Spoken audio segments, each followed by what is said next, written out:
Welcome. In front of me I have the DOOGEE Fire 7, and today I'll be showing you how you can go through the setup process of this phone.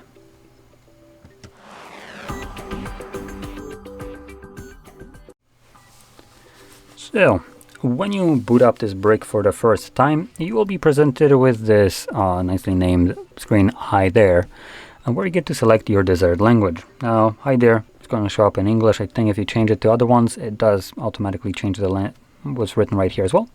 But anyway, to change the language, you would click on the option right here, and then you can select your language. I also want to add that when it comes down to English, for me it selected English United States, but if we scroll down and find English right here, click on it, you can see I can choose other regions as well. So we have UK, oh god forbid you would ever select that one. Just pretend this one doesn't exist, like European Union. And then we have United States along with other options. Unfortunately, there is not one that I would like to select, which is Poland, but there are other countries as well. Now, the reason I'm kind of talking about the regions right here is because of a speculation. Let's call it that.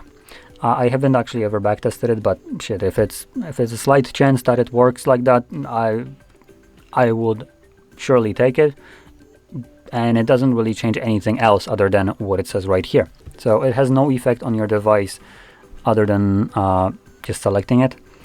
And what I'm talking about is when it comes down to, for instance, countries in European Union, like Poland as an example, which is where I'm from. We do have, as a European Union, we have very user kind of friendly laws, or users and consumer ones. And those laws aren't very accommodating for giga corporations like Google that will completely not give two shits about your personal rights or anything like that. So the reason I like to select that one, anything that is in European Union, is because of those laws. Now, like I said, the small slider that I would like to take is the fact that when you select whatever region, if there are some kind of laws that come to effect in the European Union that companies like Google will need to abide by, Google as in the OS that runs on here, you will be affected by it. Now that's the hopium that I have. If it works that way, I don't really know. I haven't really had the chance to check it out. And at the moment, there is nothing I think I can check it out on, so it's, again, just hopium. One more thing that I want to point out is, for instance, when it comes down to UK, UK is supposedly pretending that they're, have freedom of speech and all that bullshit. So just to kind of give you a perspective on this, why I wouldn't be selecting UK ever, even though it might be just hopium, is because of things that was previously exposed, which is UK forcing Apple to basically give them back access to the device. Essentially meaning that UK considers every one of their citizens to be criminals unless proven innocent. And to be proven innocent, they can just have a back access to your device at any point without your consent, knowledge, or anything like that. Not even legal, not even like court order is needed for them to do this. They can just willy-nilly access it whenever they want, basically giving access to all your photos and everything that is stored on your device, every single shred of information, which I just kind of consider to be a little bit of a go fuck yourself moment. So that's why I wouldn't be selecting UK. And just to put that out there, you haven't heard about this probably, that Android does this, and there might be a reason why we never heard about it. So when they forced Apple to do this, Apple denied it, and that's why we know about it, but Apple is still selling phones in UK as far as I can tell. And if UK would want to have this access, they would basically blackmail them that it can no longer sell phones, which they would be completely able to do. It's their country, right? And by doing so, if Apple agreed to give them back access, they are by law required not to disclose this. As far as I can tell, Apple is still selling phones there. So I would be pretty confident that if anything, Apple has back access, or the government has back access to their devices. Now, we haven't heard anything like that from Android. Connect the dots.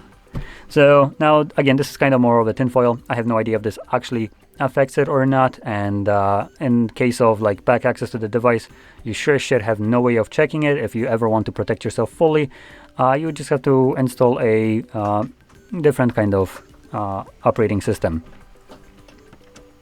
And you do have option to, for instance, use things like graphene, but those only work for pixels for now, though they might be using that otherwise. And that automatically in the certain countries, government thinks that you're a criminal because, God forbid, you wouldn't give them access to your device. And that's kind of what graphene does. It just completely puts a wall in front of them, and even if they try to break it, the phone gets completely erased, which is, to me, that's a absolute middle finger and a W. And if they want to completely disregard laws to basically have this access, or what we used to have laws for, then you know what, I don't care. I would basically take that just so I can smile in their face and see the phone get erased while they're trying to get whatever was on it. Even though there wasn't anything bad on it, it just gives me satisfaction, and that's priceless. So that's what I'd be selecting right here, and ultimately I would probably be trying to install a Graphene OS or something equivalent to Graphene OS. So anyway, moving on. You can select Start, and we can move on to the Connect to Mobile Network. Now this step is completely optional. Basically it refers to inserting a SIM card to connect to mobile network through SIM card. You don't need to do that, which is what I will be doing, with skipping meaning. And this then takes us to the second page, which is Connect to Wi-Fi. This is a second way to connect to network, and you can sign into your Wi-Fi if you want to. If you don't have any Wi-Fi that you can sign into, you can also skip this, don't worry. By skipping both networks, you would be setting up your device in offline mode, which means that you won't be able to sign into a Google account throughout the setup process, restore apps and data throughout the setup process, get software updates, and automatically set date and time throughout the setup process. Now the reason I'm saying throughout the setup process is because all of these options can be changed later on after you have set up your device, and they are not set in stone, so this is just kind of redundant here. So we can click on continue, which will then give us date and time, or not even, apparently just straight up skips it. Okay. Typically you'd get a date and time page first, because, you know, no network, so it's not set automatically, but in any case, we get the PIN. And we can select a 4 to 6 digit PIN, and you also have other options right here, screen lock options, and you can choose pattern or password as well as the unlocking method. Now, I'm going to select the pattern. Let's click on next, repeat it, and confirm, and that's the pattern set. Now when you do set one up, it automatically will also prompt you to set up a fingerprint sensor. If you don't want to, you wouldn't click more. You have to scroll down for the other option to appear, because why would it be visible from the start? So I'm going to be selecting not now. We don't need that really. And then this presents us with Google services, and boy oh boy do I love those. I love to shit on them. So we have things like location, scanning, and sending user and diagnostic data, along with the last option, which doesn't even have a toggle, which is install updates and apps, which is the most egregious one. So I'm going to try to go through this quickly. Use location. It does it through, by the looks of it, Wi-Fi and GPS, and means absolutely nothing, because even if you toggle that off, cool, your phone isn't locating you through these means. It's locating you through mobile services now by connecting to cell towers and other devices that are tracking your phone and constantly around you. And everyone has a phone in their pocket, so your phone is constantly triangulated through other ones. So that's one thing. Another one is scanning, which, cool, you won't be scanning for Wi-Fi networks and nearby devices at any time. That's bullshit. And Bluetooth, whatever. No one cares. This is just absolute bullshit, and it doesn't matter whatsoever. And then second one is the send user and diagnostic data, which kind of would already be implied when you can't be scanning and using location through any means. So you can't really connect to anything, but if that is turned off, this shouldn't really work. So it should have been already automatically off, but let's be honest, it's not. And this basically implies that it's going to be sending your diagnostic data and whatever. Now this could technically be like usage, device usage and so on, but no matter what it is, it doesn't really matter. It still gets shared. Let's not kid ourselves. Even when this shit is off, which for instance on my device it is, and when I start talking about cat food, well, guess what I'm gonna be getting? cat food ads, and that is not because this bullshit doesn't work. And even actually taking it a little bit step further, so I do have this set up just to make this clear, but there is a feature on every Android that when a microphone is active, when some application or whatever is using a microphone, you are aware of it, as a green dot will show up here in a corner. Just to showcase this, if we hold it, oh, there's the green dot, there we go. So that's my point. Okay, so that was me holding the power button to activate the Gemini, right? Well, it's not on right now. There is no green dot. You can see that, right? So if there's no green dot, that means the microphone isn't listening to me. I mean, safe assumption, right? That's how it's supposed to work. The green dot shows up when my phone is listening to me, or this one. Then, okay, Google, are you listening to me? Yes, I'm here and ready to help. Not really what I meant. Okay, Google. Okay, Google. Are you listening to me all the time? No, I only process audio when you actively trigger me or use live mode. I do not record or listen to your... Well, that's obviously bullshit, considering ads can disprove that. And number two, the fact that lack of green dot would imply it's not listening to me, but saying the phrase activates it. Now, how would it be activating it if it's not listening to me? So anyway, just kind of a little bit of a tinfoil moment right here, which isn't necessarily tinfoil because it's literally visible right here while using the device. So just know that this doesn't mean absolutely anything right here. These options are just kind of like a fluff or Google blowing smoke up your ass. And they're blowing it so much that it's coming through every orifice now. And last thing here will be the install updates and apps. Now you can see that this option doesn't have any kind of toggle for you. Now you can turn off your system updates and stuff like that through settings, which is fine. You can disable application updates as well.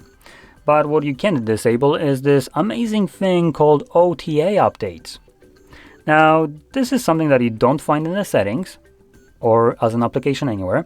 It's a background service running in the back end of Android, which you can view it through specific applications, and you can get rid of it if you are really persistent about it. But this piece of shit that is running in the background is responsible for forcing updates onto your device even when you explicitly didn't want any updates, because by disabling updates from apps or system ones, you clearly indicate that you don't want them, right?